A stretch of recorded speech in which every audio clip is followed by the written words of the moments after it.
प्रतिस्पर्धी। इससे एक बार पढ़ लीजिए ये। तुमने अनेक बार सुना है कि मति ज्ञान, श्रुत ज्ञान, अवधि ज्ञान और मनापर्य ज्ञान सारे संयोक्षम ज्ञान है। उनमें प्रतिस्पर्धी कर्मों का संयोक्षम पाया जाता है। प्रतिस्पर्धी मतलब मति ज्ञान का मति ज्ञानावरण, श्रुत ज्ञान का प्रतिस्पर्धी श्रुत ज्ञानावरण, अवधि ज्ञान का अवधि ज्ञानावरण कर्म और मन पर्याय ज्ञान का मन पर्याय ज्ञानावरण कर्म का क्षयोक्षम पाया जाता है। क्षयोक्षम ज्ञान और क्षयोक्षम, जो मेरे गुण ज्ञान के अपेक्षा से कहेंगे वो क्षयोक्षम ज्ञान है, और जब कर्मों की अपेक्षा से कहेंगे कर्म का क्षयोक्षम है।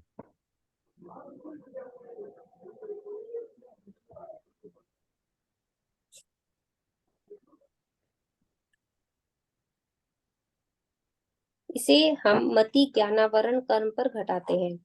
संयोक्षम की परिभाषा इस प्रकार है। वर्तमान कालीन सर्वघाती स्पर्धकों का उदया भावी क्षय, भविष्यकालीन उन्हीं स्पर्धकों का सदवस्था रूप उपशम और वर्तमान कालीन देशघाती स्पर्धकों का उदय कर्म की इन तीन रूप अवस्थाओं को संयोक्षम कहते हैं। हाँ, इसको फिर से एक बार पढ़िए, सब लोग पढ़िए, जोर से पढ़िए अपने आप। संयोक्षम की परिभाषा इस प्रकार है। वर्तमान कालीन सर्वघाती स्पर्धकों का उदयाभावी क्षय, भविष्यकालीन उन्हीं स्पर्धकों का सदवस्था रूप उपशम और वर्तमान कालीन देशघाती स्पर्धकों का उदय कर्म की इन तीन रूप अवस्थाओं को संयोक्षम कहते हैं। हाँ, सबने पढ़ लिया ना? हाँ, इसमें से अभी कौन कौन से वर्ड्स हमने देख लिए हैं और कौन से वर्ड्स नए हैं, आप बताइए अभी। उदयाभावी नहीं, पहले एक एक वर्ड देखिए। वर्तमान कालीन देखा है हमने वर्ड। हाँ, किसमें? जब ये निषेक। एग्जैक्टली, बिल्कुल सही, वर्तमान कालीन वहां देखा था वर्ड, मतलब जो वर्तमान में उदय में आ रहा है वर्तमान कालीन बोला था। अभी उसके बाद सर्वघाती स्पर्धक, ये भी देख लिया हमने अभी। ओके, हाँ, अभी एक नया वर्ड आया है, उदयाभावी क्षय, ये नया वर्ड हो गया। ओके, ये एक हो गया। और उसके बाद भविष्यकालीन उन्हीं स्पर्धकों, भविष्यकालीन भी पता है, भविष्य में आने वाले। उन्हीं मतलब सर्वघाती लिख लीजिए, उन्हीं मतलब सर्वघाती स्पर्धकों, उन्हीं का सर्वघाती स्पर्धकों का। ये दूसरा वर्ड हो गया है सदवस्थारूप उपशम, सत अवस्थारूप। उन्हीं स्पर्धकों का मतलब, उन्हीं मतलब सर्वघाती स्पर्धकों का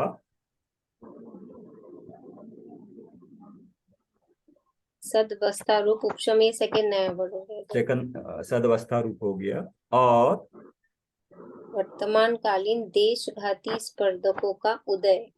हाँ, वर्तमान कालीन मतलब अभी जो उदय में आ रहा है देशघाती स्पर्धकों का उदय आ रहा है, ये हमने पढ़ा है। तो काफी कुछ अभी फैमिलियरिटी लग रही है, एकदम नया नहीं है। कर्म की इन तीन रूप अवस्थाओं को क्षयोक्षम कहते हैं। अभी आगे इसका क्लैरिफिकेशन है, फिर हम और डिस्कस कर लेंगे। ये पढ़ लीजिए, आगे क्लियर हो जाएगा। ठीक है।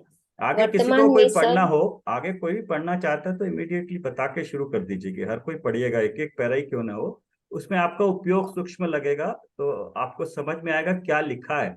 आप सुनोगे तो जैसे अगर जब तक के पता नहीं चलेगा क्षयोक्षम बोल रहे हैं या क्षयोक्षम लब्धि बोल रहे हैं, देशघाती प्रकृति बोल रहे हैं या देशघाती स्पर्धक बोल रहे हैं, ये आपको ख्याल में सुनने से उतना नहीं आएगा जितना खुद पढ़ने से आएगा। तो एक एक पैरा ही क्यों ना आप अपने आप आगे आके पढ़िएगा। इंदिरा जी, आप पढ़ना चाहेंगे? हाँ, पढ़ती हूँ। वर्तमान में सर्वघाती स्पर्धकों का उदय नहीं होना ही क्षय कहलाता है। यहाँ क्षय का अर्थ सत्ता में नाश नहीं है, भविष्य में तो वे स्पर्धक पड़े हैं, सत्ता में है, परंतु सर्वघाती रूप से वे कभी उदय में नहीं आते हैं, वही बने रहते हैं। स्थिति पूर्ण हुई हो तो देशघाती रूप होकर उदय में आते हैं।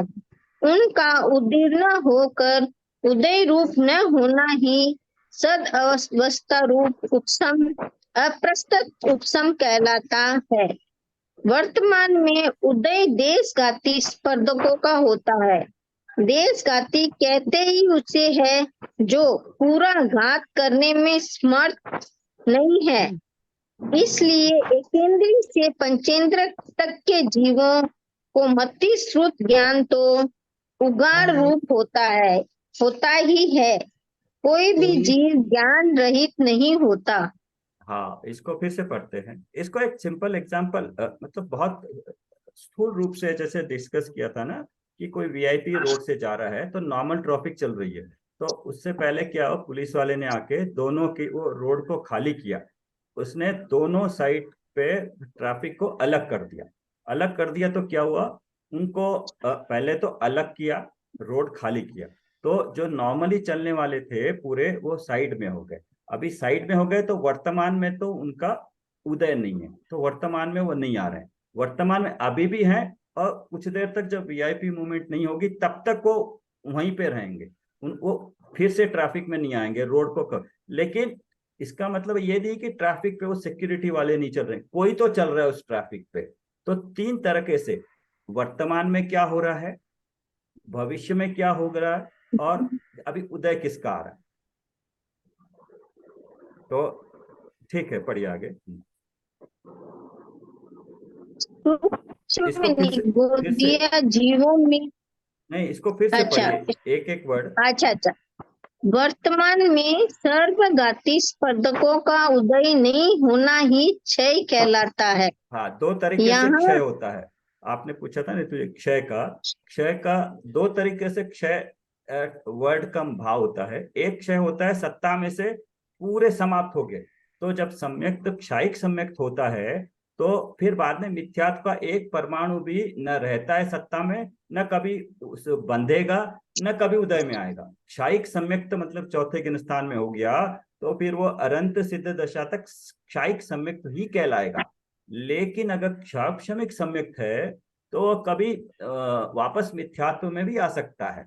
तो क्षायिक का मतलब एक तरह से हो गया पूर्ण रूप से सत्ता में नाश होना, और दूसरा ये भी है कि भैया आप बने रहो सत्ता में, लेकिन जब उदय में आ रहे हो तो आप पूरी तरह घात नहीं करो बस। बाकी आप जब पड़े हो तो क्षय रूप में पड़े रहो, उसी रूप में पड़े रहो। आप बाद में सत्ता में है, पड़े रहो, मेरे को कोई, लेकिन जब उदय में आ रहे हो तो आप क्षय रूप में नहीं आ रहे हो। क्षय रूप में नहीं आ रहे हो मतलब क्षय का अर्थ सत्ता में नाश नहीं है। भविष्य में तो स्पर्धक पड़े हैं वो, जब एक समय में जब उदय में आ रहा है वो सर्वघाती, वो देशघाती पे पलट के आ रहा है। जब भी ये अनंतानुबंधी का भी जब सम्यक्त होता है तो अनंतानुबंधी कषाय समाप्त नहीं हो जाती है सत्ता से। वो क्या होती है, जितनी भी सत्ता में है वो पूरी अप्रत्याख्यानावरण होके पलट के आती है। इसका मतलब जितने अनंतानुबंधी के स्पर्धक थे वो पूरे नाश नहीं हो गए। नाश मतलब वो समाप्त होके बिछड़ नहीं गए हमसे, बट बिछड़े हैं किस हिसाब से, वो अनंतानुबंधी का एक एक परमाणु एक समय पहले जब तक सत्ता में था अनंताबंदी रूप था, जैसे ही अभी उदय में आ रहा है वर्तमान काल में वो अप्रत्याख्यान वरण रूप बदल के आ रहा है, मतलब उसका रूप चेंज हो जा रहा है उदय में। तो अब जब सत्ता में था तो अनंतानुबंधी था, तो उसका काम तो सम्यक्त नहीं होने देना है, लेकिन उसको उदय में आते हुए भी सम्यक्त हो रहा है हमें। क्यों? क्योंकि उसका उदयाभावी क्षय, उदय के वक्त आते वक्त वो अपना रूप नहीं दिखा रहा है। बाहर कोई भी खड़ा हो, घर के बाहर कोई खड़ा बड़ा दिखा रहा है, जैसे ही घर के अंदर आया बिल्कुल पोलाइट होके आया, बिल्कुल तो उतना भयानक नहीं है, वो डरावना नहीं है। तो जब भी उसको बोलेंगे उदयाभावी क्षय, उदय में आते हुए उसका क्षय हो जा रहा है, उदय में अभाव हो रहा है उस प्रकृति का।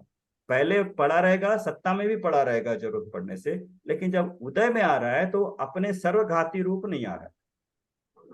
तो ये हो गया उदयाभावी क्षय। भविष्य में तो ये स्पर्धक पड़े हैं, सत्ता में है, परंतु सर्वघाती रूप से वे कभी उदय नहीं आते, वहीं बने रहते हैं, वहीं बने। ये प्रियंका जी आपने पूछा था ना, ये उसका जवाब ये है कि हमारे मति ज्ञानावरण में सर्वघाती स्पर्धक भी है, देशघाती भी है, अभी भी है। मैं वही आपको हाईलाइट कर रहा था, सत्ता में है, बट क्या हो रहा है, सर्वघाती उदय में आ रहे हैं, तो उन सर्वघाती के साथ वो मिलके, सर्वघाती के 10 परमाणु उदय में आ रहे थे, 10 परमाणु सर्वघाती के 10 परमाणु थे, उदय में आने थे, देशघाती के 10 परमाणु उदय में आ रहे थे। अभी क्या हो गया, सर्वघाती के 10 परमाणु उदय में आते वक्त देशघाती होके देशघाती के 20 परमाणु उदय में आए, तो उसका सर्वघाती उसका क्या हो गया, उदय का अभाव का क्षय हुआ। उसको इसलिए कहते हैं कि जो नॉर्मली क्षय होता है पूरी तरह से सत्ता में होता है, उसको क्षय कहते हैं। उससे डिफ्रेंशिएट करने, अलग बताने के लिए बता रहे हैं। उदय का अभाव, उदय में आते वक्त अभाव, तो उसको कहा क्षय, उदयाभावी क्षय। परंतु सर्वघाती से वे कभी उदय में नहीं आते, वहीं बने रहते हैं। आने वाले जो सत्ता में वो पड़े रहेंगे, स्थिति पूर्ण हुई तो जब भी वो उसकी उदय में आने के टाइम होगा, वो देशघाती रूप होके आए। उनका उदीर्णा होकर उदय रूप न होना ही, उदीर्णा होकर उदय रूप न होना ही सदवस्था रूप अप्रशस्त उपशम कहलाता है। एक इसको देखते हैं, उदीर्णा होकर उदय रूप न होना, ये सदवस्था रूप उपशम। अभी वो ये तो है जो उदय में आने वाले, और जो उदय में नहीं आने वाले हैं, उदय रूप न होना, सदवस्था रूप पड़े रहना उस रूप में, उसको सदवस्था रूप उपशम का है। और वर्तमान में एक है जो उदय में आ रहा है सर्वघाती, और एक है जो सर्वघाती सत्ता में पड़े हैं। उनका उपशम होना मतलब वो भी दबे हुए हैं, दबे हुए मतलब जो उदय में आ नहीं पा रहे, वो भी उदय में, एक तो वो सर्वघाती पड़े हैं सत्ता में, हमने जो उदय में आ रहा था उसको तो देशघाती बना दिया, वो तो ठीक है, लेकिन जो ऊपर के पड़े हैं वो कोई जंप करके देश जम का सर्वघाती रूप में आ जाए तो वो भी नहीं हो रहा, वो भी उपशम कर, उसको भी दबा रखा है। एक है जो उदय में आ रहा है, उसको तो देशघाती रूप बना दिया। अभी दूसरा जो सत्ता में पड़े हैं सर्वघाती स्पर्धक, तो जो सत्ता में पड़े हैं उनको, उनमें से कोई जंप करके उदीर्णा हो सकती है उसकी। उदीर्णा मतलब वो बाद में 5 मिनट बाद आने वाला था, एक तो अपने समय से अभी इस समय उदय में आना था, उसको तो चेंज कर दिया। कुछ थे जो सत्ता में पड़े सर्वघाती रूप, लेकिन वो जंप करके, मतलब वो 5 मिनट बाद आने वाले थे, किसी कारण से वो जंप करके अभी सर्वघाती रूप आ सकते हैं, नहीं, उनको भी बोला उनको भी नहीं आने देंगे, वो हो गया उपशम। तो हो गया सदवस्था रूप उपशम, अप्रशस्त उपशम कहलाता है। अभी ये अप्रशस्त उपशम और प्रशस्त और अप्रशस्त हमने पढ़ा, वो क्योंकि वाकई में उपशम जिसका हम उपशम सम्यक बोलते हैं उस अपेक्षा से नहीं है। 2 चीजें हो गई। वर्तमान में अब उदय किसका आ रहा है, तो देशघाती स्पर्धक का होता है। देशघाती कहते हैं उसे हैं जो पूरा घात करने में समर्थ नहीं है, इसलिए एकेंद्रिय से पंचेंद्रिय तक के जीवों को मति शुद्ध ज्ञान तो उघाड़ रूप होता ही है, कोई भी जीव ज्ञान रहित नहीं होता है। सर ये पैराग्राफ मति शुद्ध ज्ञानावरण के संदर्भ में ही है ना, इसमें अपन बाकी ज्ञानावरण का तो नहीं लेंगे। देशघाती प्रकृति से संबंधित। घाती में हाँ, तो मतलब मति वो और कि अभी आप अपनी अपेक्षा देखें तो मति शुद्ध ज्ञानावरण ही है। बट क्या है, अपनी अपेक्षा भी देखिए और टेक्निकली भी देखिए, क्योंकि जो ये मन पर्याय और अवधि ज्ञान में ये डेफिनेशन फिट होती, इसलिए वो देशघाती है। इसलिए नहीं है, ये हमें समझने के लिए ठीक है कि हमें मन पर्याय अवधि ज्ञान नहीं है, लेकिन इस डेफिनेशन की अपेक्षा से वो फिट होते हैं, उस अपेक्षा से वो देशघाती। इसको और पढ़ना है किसी को, पढ़े एक बार और समझाए जरा। सुमन जी आप बताइए पाएंगे, आप पढ़िए। इसी पैराग्राफ को पढ़ें। हाँ हाँ हाँ, आप समझाते हुए पढ़िए, आप समझाइए इसको, आपने क्या समझ में आया। और वर्तमान कोई में बताना चाहे बता सकते हैं, कोई नहीं। हाँ। हर कोई बताए एक बार अपनी तरफ से, जरूरत पड़े तो। वर्तमान में सर्वघाती स्पर्धकों का उदय नहीं होना ही क्षय कहलाता है। यहाँ क्षय का अर्थ सत्ता में से नाश नहीं है। भविष्य में तो स्पर्धक पड़े हैं, सत्ता में हैं, परंतु सर्वघाती रूप से वे कभी उदय में नहीं आते हैं, वहीं बने रहते हैं। स्थिति पूर्ण हुई हो तो देशघाती रूप होकर उदय में आते हैं। ये जैसे हमने घाती कर्मों में देखा, देशघाती प्रकृति में देखा, घाती कर्म की दो तरह की प्रकृति देखी, सर्वघाती और देशघाती।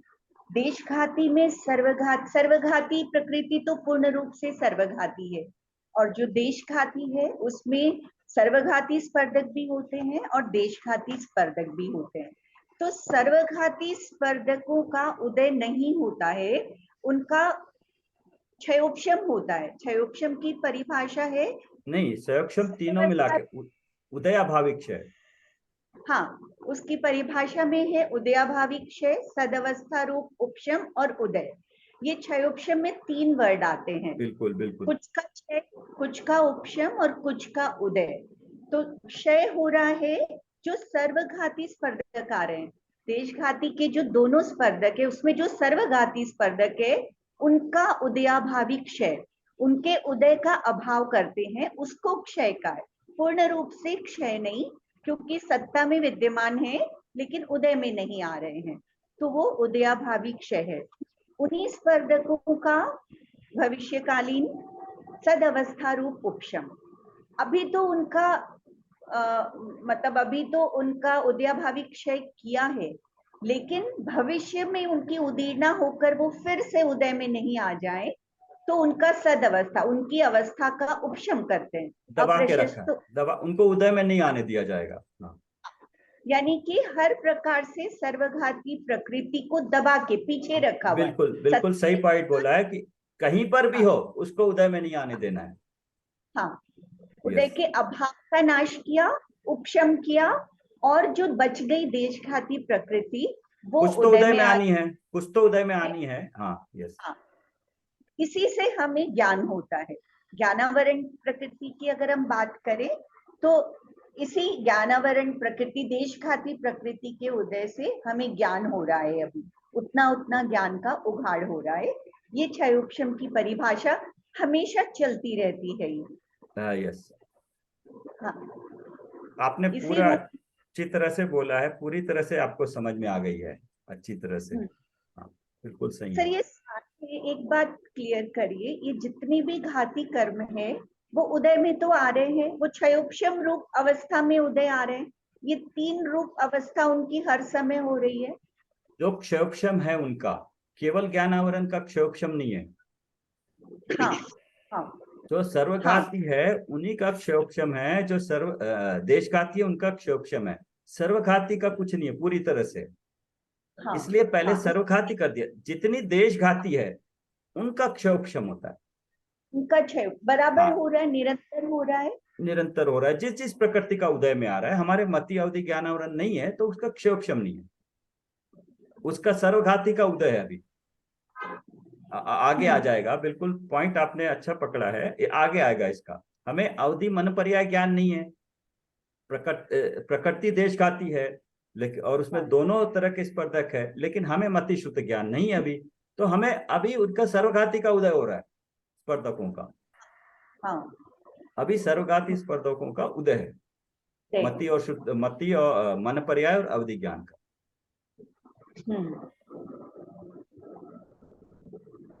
इंदिरा जी, कुसुमलता जी, कुछ पल्ले पड़ रहा मेरे है? तो बहुत मुश्किल से ऊपर से जा रहा है, अभी थोड़ा पढ़ना पड़ेगा, मेरे को नहीं समझ में आ रहा है, बहुत कम मुश्किल से आ रहा है। कुसुमलता जी बार बार पढ़िए, मतलब सुमन जी ने काफी क्लियर किया है कि पूरी तरह से सर्वघाती क्लियर कर ये दिया। हाँ, देशघाती, मतलब बिल्कुल करेक्ट बोला है कि किस तरह से किसका उपशम होगा, किसका क्षय हो रहा है। आप और ये रिपीट कर दीजिए एक बार, रितु जी आप रिपीट कर दीजिए इसको। इस पैराग्राफ में हम देशघाती स्पर्धकों को देखा है। तो मतलब इसमें क्या है कि सर्वघाती स्पर्धक मतलब दोनों तरह के रहते हैं, पर हम यहाँ पर मति शुद्ध ज्ञानावरण और मति ज्ञानावरण शुद्ध ज्ञानावरण के संदर्भ में हम बोलेंगे कि उसमें सर्वघाती स्पर्धकों का उदय नहीं हो रहा है अभी। मतलब हमको ज्ञान थोड़ा थोड़ा तो हो रहा है, करेक्ट कुसुमलता जी? हाँ क्षय का मतलब है कि नष्ट नहीं होना, कहीं ना कहीं सत्ता में पड़े हैं, अभी उदय नहीं आ रहे, और बाद में भी आएंगे तो वो सर्वघाती रूप नहीं आएंगे, वो देशघाती रूप ही आएंगे। ये सेकंड पॉइंट हुआ। हाँ सर, करेक्ट बोल रही हो ना? हाँ हाँ बिल्कुल सही है।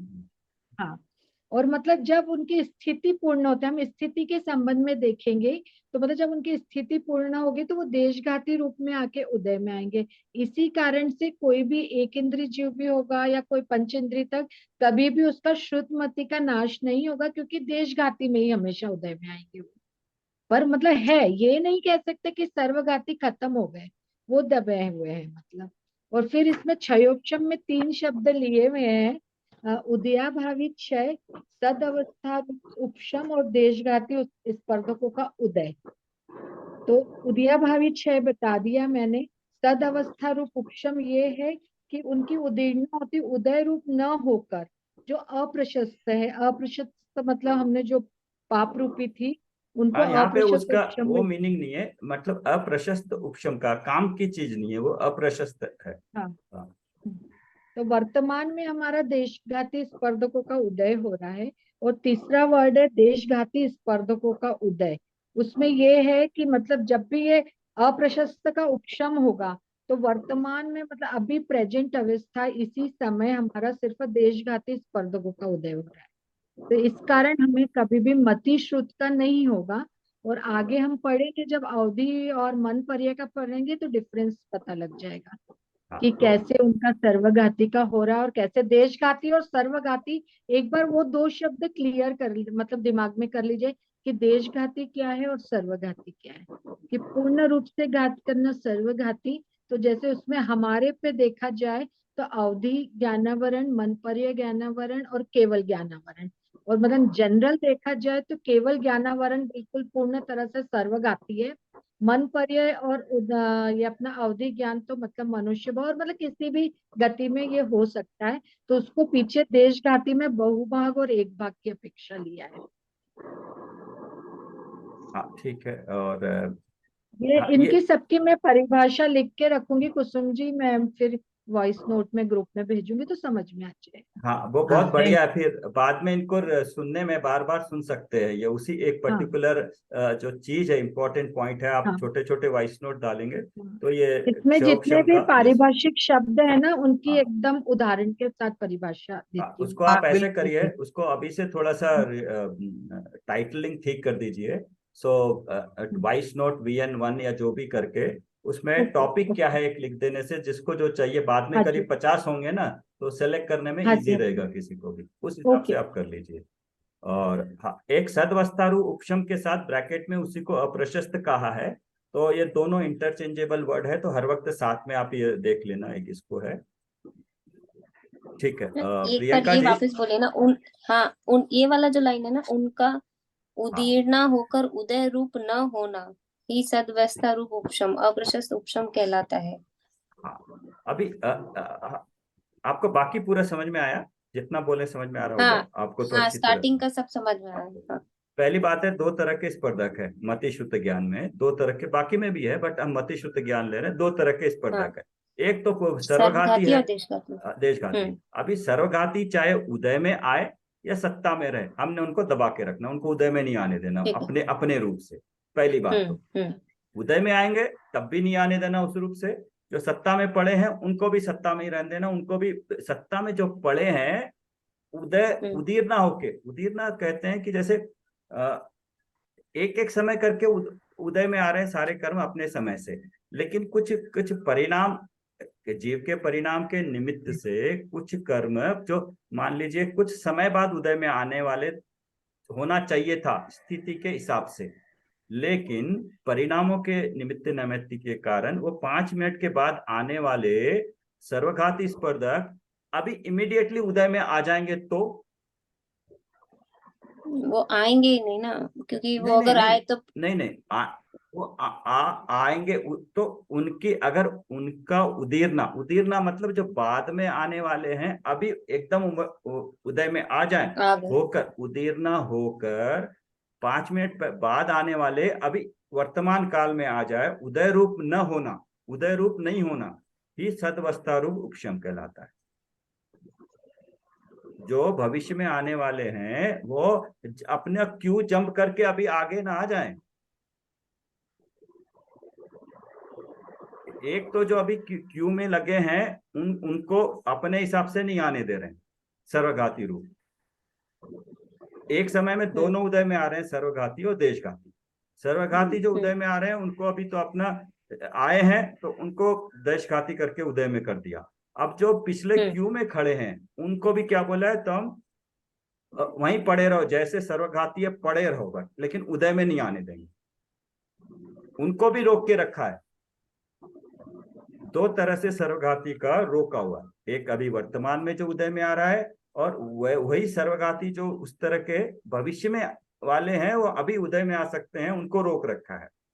आप भाव समझिए तो समझ में आ जाएगा। बट उदय किसका चल रहा है, सर्वघाती का। तो कुछ देशघाती जो उदय में आने वाले थे उनको देशघाती रूप बदल दिया, जो सत्ता में पड़े हैं उनको उपशम कर दिया, दबा के रख दिया कि अब तुम उदय में नहीं आ सकते, बस जैसे वहीं पड़े रहो। क्लियर प्रियंका जी? इसका मतलब ये बोलिए। व्यवस्था एक मिनट है सुमन जी। हाँ प्रियंका जी बोलिए आप।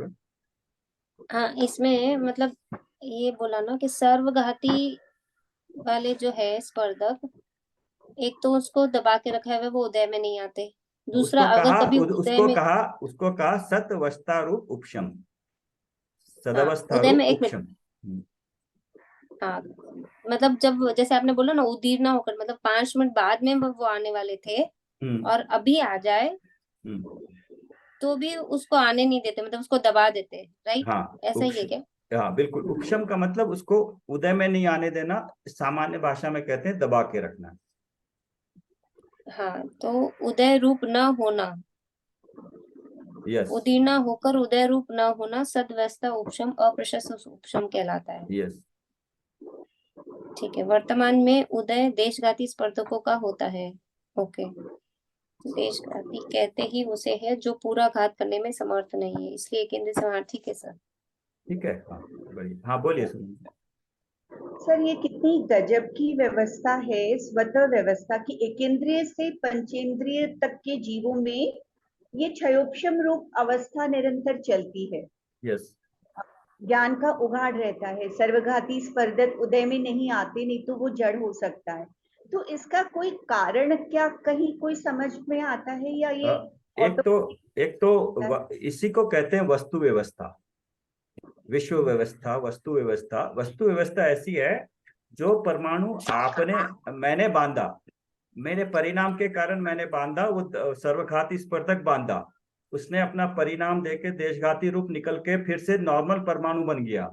किसी और ने बांधा तो हो सकता है वो देशघाती रूप बन जाए या श्रुत ज्ञान आवरण का परमाणु बन जाए। वो परमाणु तो नहीं जानता कि मैं कैसे बदलूं, लेकिन उसकी ऐसी व्यवस्था है कि वो बन सकता है अपने रूप में। हम जितने छोड़ते हैं, कई सारे छोड़ दिया, कोई और ग्रहण कर लेता है। और कई सारे परमाणु ऐसे भी हैं जो अभी तक किसी ने ग्रहण ही नहीं करे। वातावरण में इतने परमाणु हैं, अभी तक अनंत काल से चल रहे हैं, कई सारे परमाणु हैं, मैंने छोड़ा, आपने ग्रहण कर लिया, वातावरण में रहते हैं। और कोई ऐसे भी हैं जो किसी ने ग्रहण ही नहीं किया, कुछ छोड़े उसमें से कुछ ले लिए। तो ये पूरा कॉम्बिनेशन विश्व व्यवस्था, ये वस्तु व्यवस्था इस तरह की अपने आप चल रही है, स्वचालित व्यवस्था है। केवल ज्ञान में सिर्फ जानते हैं, अर्यंत सिर्फ बताते हैं कि ऐसी व्यवस्था है। क्यों है, किसने बनाई, कौन चला रहा है, कोई नहीं है ऐसे। वस्तु व्यवस्था ही ऐसी है।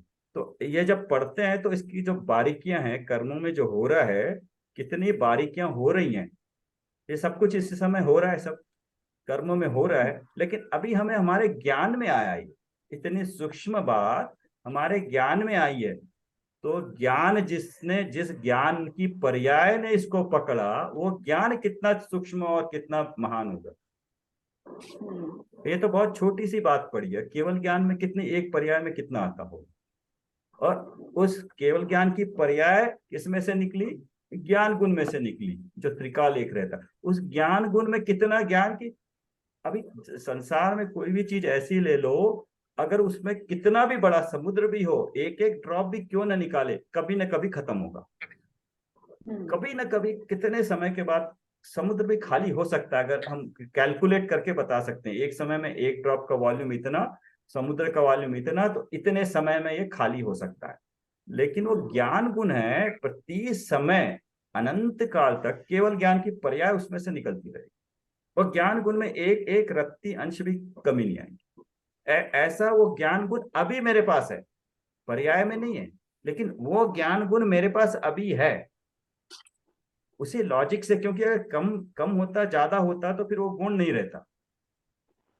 वो ज्ञान गुण वैसा है, ऐसे अनंत गुण है मेरे पास, ऐसे अनंत गुणों का धारी कंप्लीट द्रव्य स्वभाव में मेरा ऐसा है।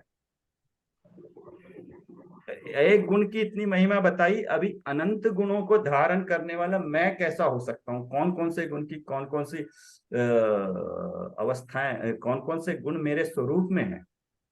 तो ये जो गुण है और इन गुणों का धारी, ये मैं हूं।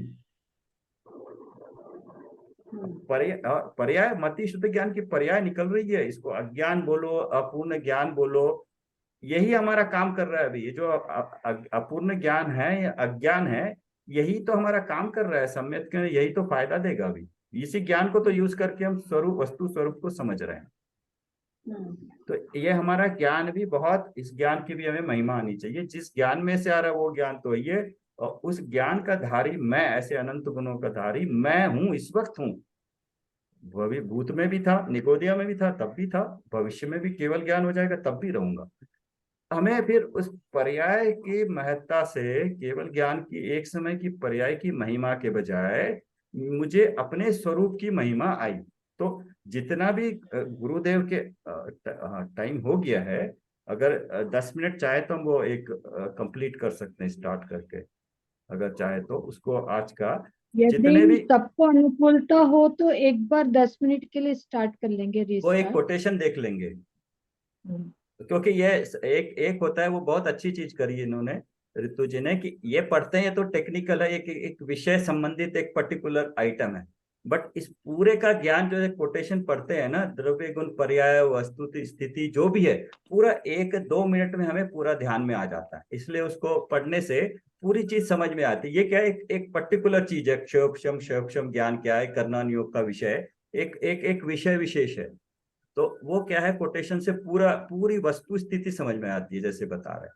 तो इसलिए तो मेरा गुरुदेव के जितने भी कोटेशंस होते हैं या ज्ञानियों के, उसमें से आप यही निकालोगे, मेरा वर्तमान का ज्ञान, मेरा सामान्य ज्ञान, और उन गुणों का धारी मेरा द्रव्य स्वभाव। अब उसी को देखना बोलेंगे कि तेरी दृष्टि को, मतलब अभी तेरा मति शुद्ध ज्ञान कहाँ गया, पर पे गया। तो इसलिए पहले पर को जान लो, पर क्या क्या है, मैं कौन हूं। तो इस दृष्टि को मैं ऐसा हूं अपने पर लाने का मतलब क्या हुआ, मैं ऐसे चिंतन करूं कि मैं ऐसा हूं, अपने स्वरूप को जानूं। तो अभी आपने जो सुना तो इसको जाना, अब आप चिंतन करोगे कि अच्छा मैं ऐसा हूं, तो आपको निर्णय होना चाहिए, आपका निर्णय, वो आपका निर्णय हो, तो निर्णय हो जाएगा समय से। लेकिन अभी ज्ञान में होना चाहिए क्लियर कि मुझे क्या प्राप्त करना है, मुझे क्या समझना है, किस किस चीज को समझना है, कि कौन सा प्रयोजन भूत ज्ञान मेरे लिए है। ज्ञान में तो बहुत कुछ, ज्ञान का काम देखना ही है, लेकिन कौन सी चीज को मैं जानूं।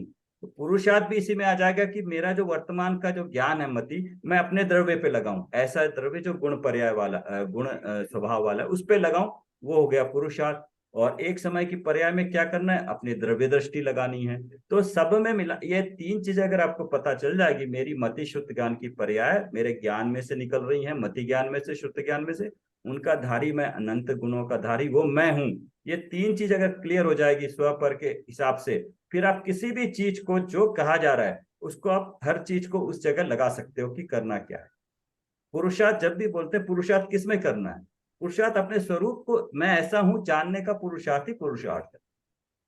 पूरा का पूरा क्या है, मन अपने ज्ञान में हो रहा है, उसमें कुछ भी हाथ पैर चलाने की जरूरत नहीं है। इसलिए कह रहे हैं ना, व्रत दान तप ये सब इसमें कहीं भी नहीं आता है।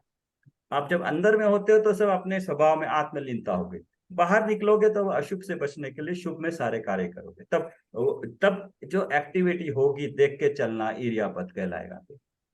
तो जब तक अंदर में नहीं होगा, बाहर का हम इरियापत कितना भी चल ले, वो इरियापत नाम नहीं कहलाएगा। बट इसका मतलब ये भी नहीं है कि हमें नहीं करना है, हमें अपने हिसाब से, क्योंकि हर तरह से अपनी धरती को निर्मल बनाना है जिसमें हमारे ये सारे भाव समझ सके। हम अगर ये सारे फॉलो करते हैं जो दिए नियम, उससे क्या होता है, हमारे चित्त में ऐसी भावना होती है जिससे कि बाकी विचार ना आके अपना तत्व का विचार और चिंतन चल सके उसमें।